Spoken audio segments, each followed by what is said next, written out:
Welcome to District 99 Lunchtime Live for January. Glad you're tuning in now or later on to this edition. Our updates for this month, although it's January 29th, this is my first chance to offer the whole community a Happy New Year, so welcome to 2020.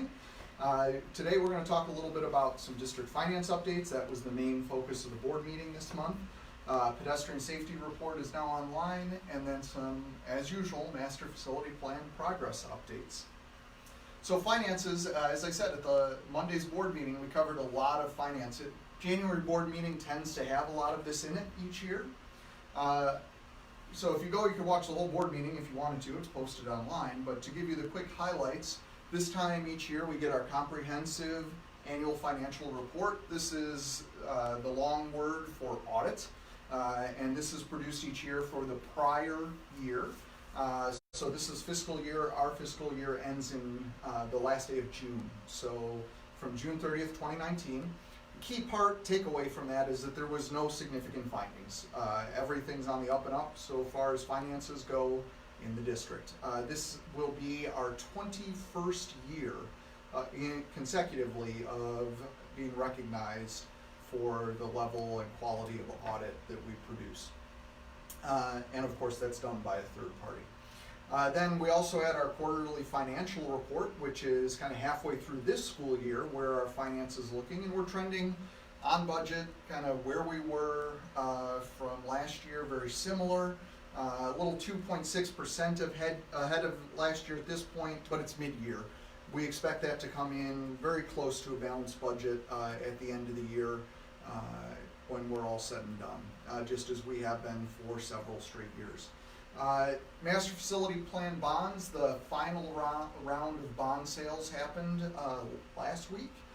We sold about $67.6 million worth of bonds, and return rates, the interest rates came in so low for us that from our initial projections, we are now $32.7 million below what we anticipated the total cost would be to the community. And that's pretty incredible. And what that will allow us to do is to pay off those bonds about 3 years sooner than what we had originally gone to the community with. So that's great news for the district and for the community. Saves the taxpayers a whole lot as part of this project. And then the master facility plan itself, we're finalizing the last big issuance of bids. Once we're done with those, we'll kind of know where we're at for the next year and a half of the project. That will kind of give us an idea of where finances settle in outside of things that might happen during actual construction. But that's an important timeline for us. So far the project remains on budget, and it's really trending that way as well. Pedestrian safety, obviously we've been talking for this in earnest for about a year now, and the third party report is being issued on February 18th. The village council will hear a report out from the village administration about that report.